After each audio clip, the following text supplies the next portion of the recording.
si Camila, yung aming bantay. Siya ngayon binabantayan namin. Paano nga? Busog! Kumain na siya, pinakain ko na. Busog na busog ang bebe! Camila, ikaw huwag ka nang ano ha, gagarutay dyan huwag ka nang mag-asa-asawa Ayan guys, naubos na yung aming lugaw.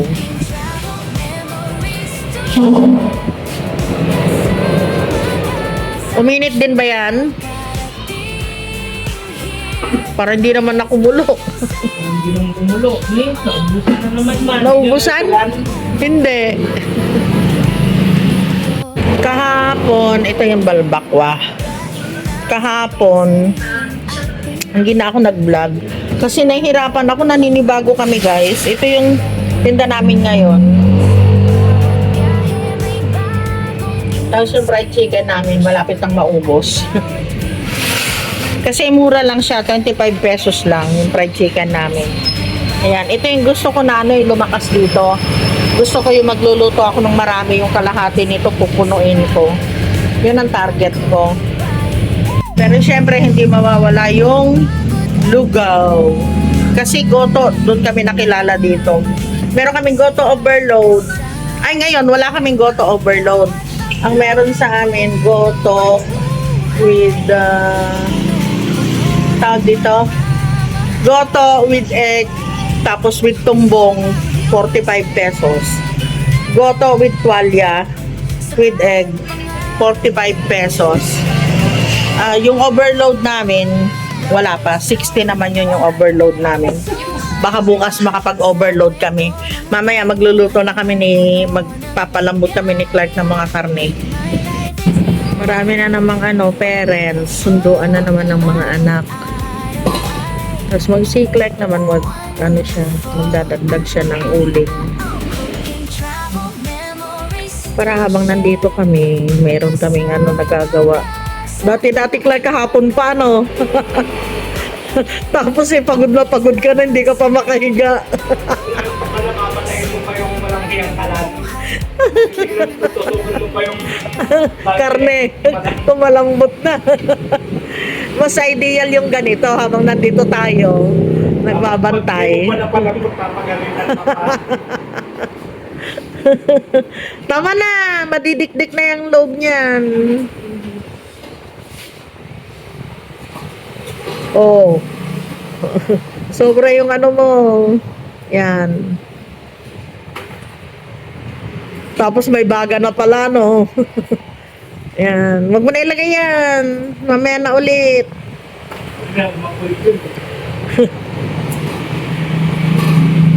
Tabingi.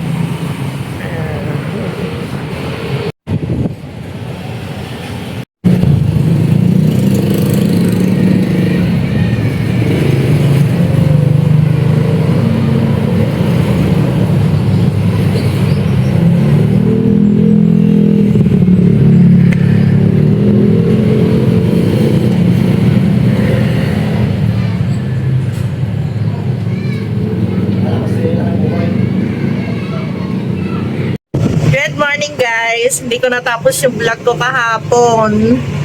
Oo. Ngayong umaga, magluluto ako ng saluyot, tapos lalagyan ko ng sitaw. Naghihintay pa ako ng sitaw Wala pang dumadaan. May dumaan na kanina pero wala ng sitaw. Tapos itong pag tindera, ang bigay nila 25 ang isa. Kapag 50. Buti hindi ako order sa iba Tapos yung namin, yung goto namin, pangalawa na ito guys, mula kaninang 5.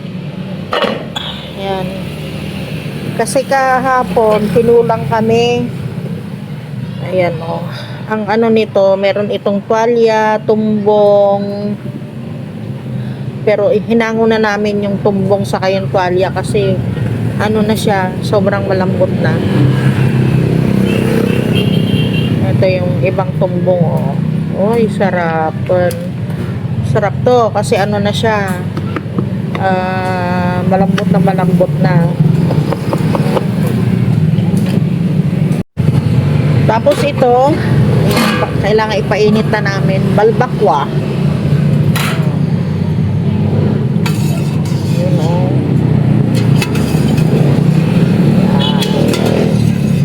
mo kasarap.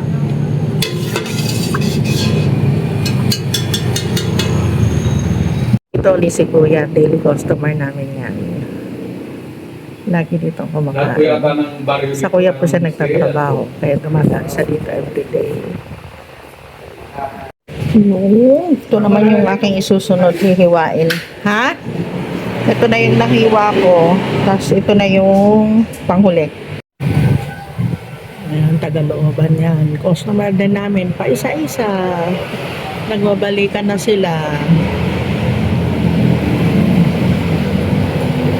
Hindi, pagkakan kumuha ka dito, yung laman. Maganda yung laman. Di ba yung may laman na may konting laman? May konting taba. Sa pork chop, di ba yun kasi Yan yung ganun sa tinda ko na ano, yung ini-slice ko. Aha, may customer na naman.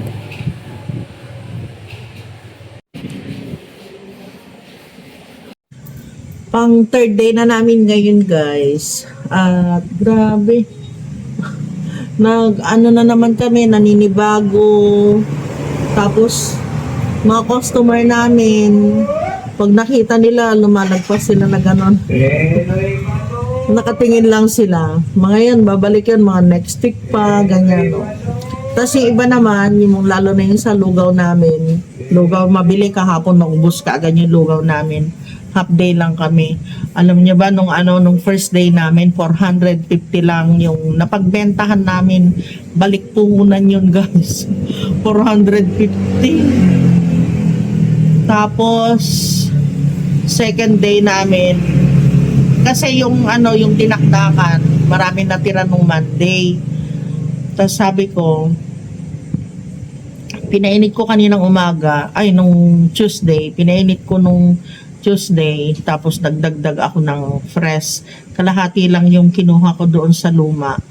Tapos nagluto kami ni Papa ng ng kalahating kilo, din naging 1 kilo uli siya. Yun, may konti na naman natira nung gabi pero okay lang. Yon, yung nung second day, naka 550 naman kami. Tapos ngayon, third day namin, naka 700 na kami. Kaya meron na kaming kita. Kahit pa paano, may kita naman siya. Kumita kami ng 250. Pero hindi pa naman tapos, guys. Ayan, nagtitinda pa rin kami ngayon. Pero time check, 7:30 na.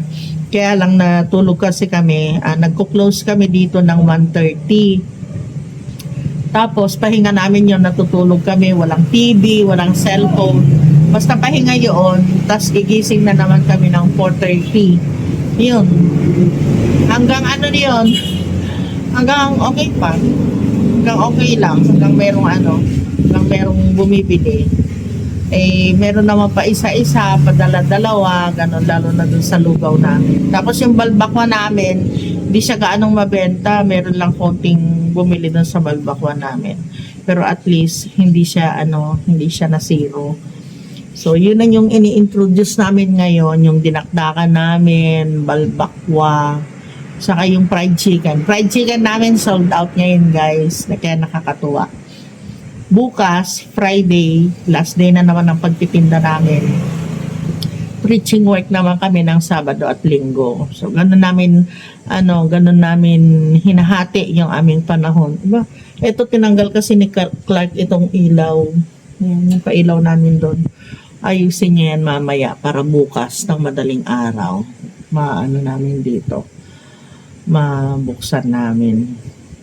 Ganun lang, guys, unti-unti. Kung merong bibili sa amin, paunti-unti ngayon. Pero ang namin, bali ang putahe lang namin na 1, 2, 3, 4, pang-5 yung lugaw.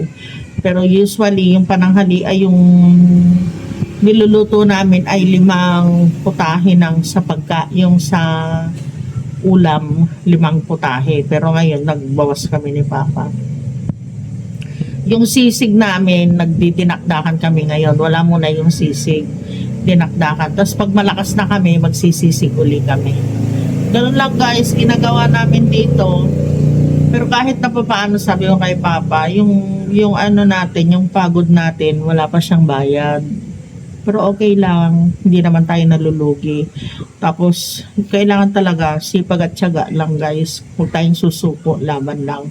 Kasi na nagsimula kami dito ni Papa, ano yun, nung nagsimula kami ano lang yun guys, yung ganito din, halos walang bumibili, 2, 3, minsan sa maghapon 5 lang ang bibili, ganun.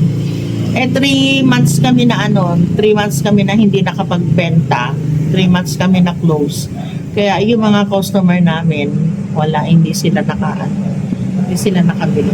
Hindi pa nila alam na nagbukas kami yung iba. Yung iba, yun, unti-unti na guys. Kaya sabi ko, naka 700 na tayo, 750. Tapos, late kami kanina na nag-start na magtinda kaninang hapon kasi nasarapan na tulog doon sa kwarto. Ay nako, tahimik na tahimik. So yun guys, yun yung namin sa araw na ito, yun yung pagtitinda namin sa araw na ito. Kaya sabi ko sa kanila, huwag tayong susuko para nung simula lang yan. Laban lang. Magbenta, may benta. Hindi naman tayo nasisiro. Tapos ganun talaga. Pag mamaya, yung mga customer namin, unti-unti na yan, nagbabalikan na sila. Yan. Tapos may mga bagong customer. Yung mga biyahero na dating kumakain dito, wala pang mga dumadaan. Pero hopefully niyan, next week, mas maganda yung benta natin. Ngayon, okay naman, maganda yung benta namin ngayon. Nung tumigil kami, yung daily namin, 3,500, ganun ang namin. Kaya malaki din yung kita namin kahit papaano. Pero maraming putahe yun guys. 5 putahe yung namin, yung ulam namin. Kasi ang gusto ko yung gusto ko din dito na yung i-introduce dito sa kanila yung kwan. Ngayon naubos na namin yung yung manok. Sa susunod, gusto ko ba yung araw-araw sana 5 manok yung ipiprito namin. Pero okay lang, unti-untiin namin. At least ngayon, mas maganda yung sale ngayon kaysa ng Monday at Tuesday. Yung yung tagiliran namin. Ay, sarado na pala yung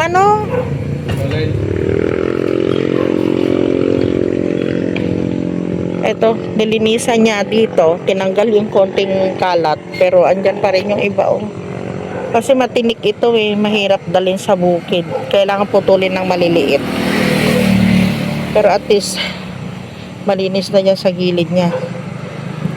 Kailangan matanggal pa rin ito.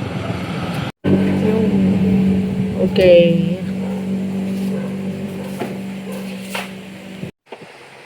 Ito guys, pagkatapos namin na magtinda, hindi pa doon natatapos yung trabaho namin. Siyempre mag-aasikaso pa kami dito sa loob. Si Clark naghuhugas pa, tapos kasasampay lang namin ng mga damit.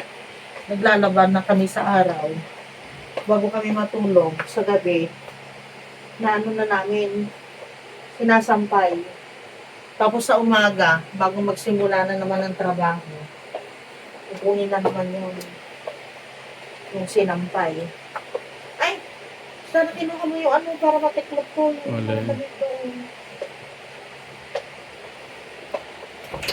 Madadagdagan naman. Mabaho, Clark. Yung ihi ni yan, yung babaita. Malansa.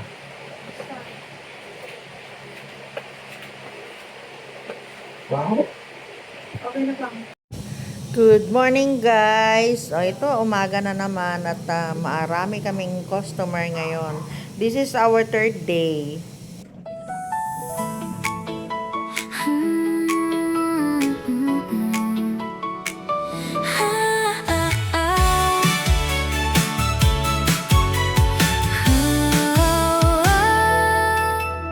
Sa bawat araw, Ayan, nakapag-take out sila nito. At saka yung ating sisig. So, ito yung yung mais na merong dahon ng sili. Tapos nilagyan ng tofu. Kaya mataas na naman yung araw na alas 9 na.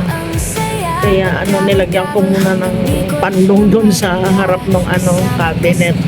Kasi naarawan yung mga ulam. Dapat talaga ito madugtungan itong yero o kaya lagyan ng lona sa harapan. 1:30 na guys. Tapos na rin kami kumain. At magsasara muna kami. Babalik uli kami ng 4:30. Konti na lang yung konti na lang yung tinda namin. Uulan na kaya inaayos ni Kuya Clark yung tricycle.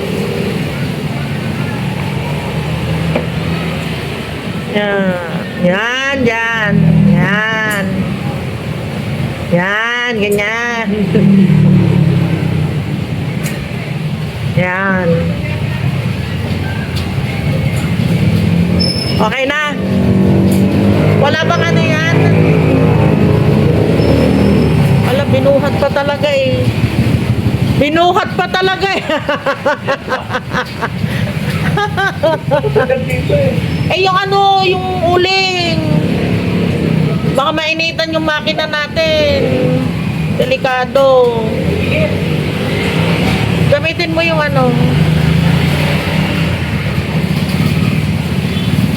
Ay, kabayo mo. May uling, Clark. May uling ako nakikita sa ilalim. Ay, may Okay na, Clark. Kasi minsan, inaanuhan yung mga tricycle, tinatambayan nila ito. Ayun, gusto niya idikit. Para hindi masyadong mabasa. Okay na. Baka hindi mo naman na maisara yung gate. Tamaan.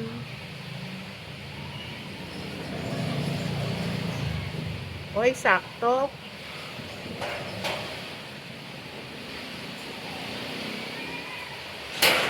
Oh.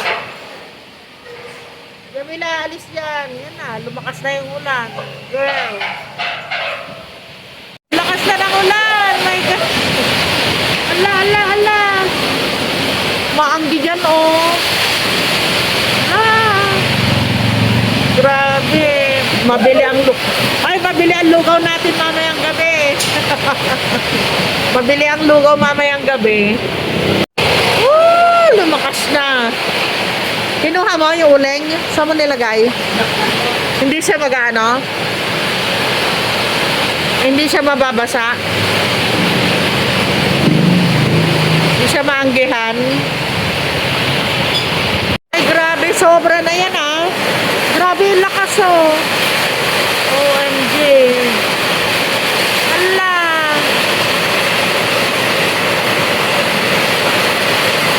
Lakas. Ayan, dito na lang. Kaya yung mga katabi na tindahan namin yung dyan sa kabila, hindi na sila makakapagtinda kasi wala silang place na ganito sa amin. Kaya dito kami panalo kapag tag-ulan. Sabi ang dadayuhin talaga ng tao. Nagpapatingas na kami ni Papa. Alas 4 na naman ng hapon. Para yung yung lugaw namin mainit na mainit.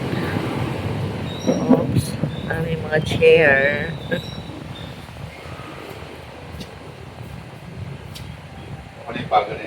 Oo. Yun. Ganyan lang. Upo na kami dito. Hintay ng customer. Nahihilo kasi ako, guys. Kaya nakahiga ako. Nag-request ako sa kanila. Sabi ko, gusto ko ng sinigang. Yung masustansya. Yung kasi nga hindi ako ganong kumakain ng lalo na yung kanin. Kalahating tasa lang kinakain ko.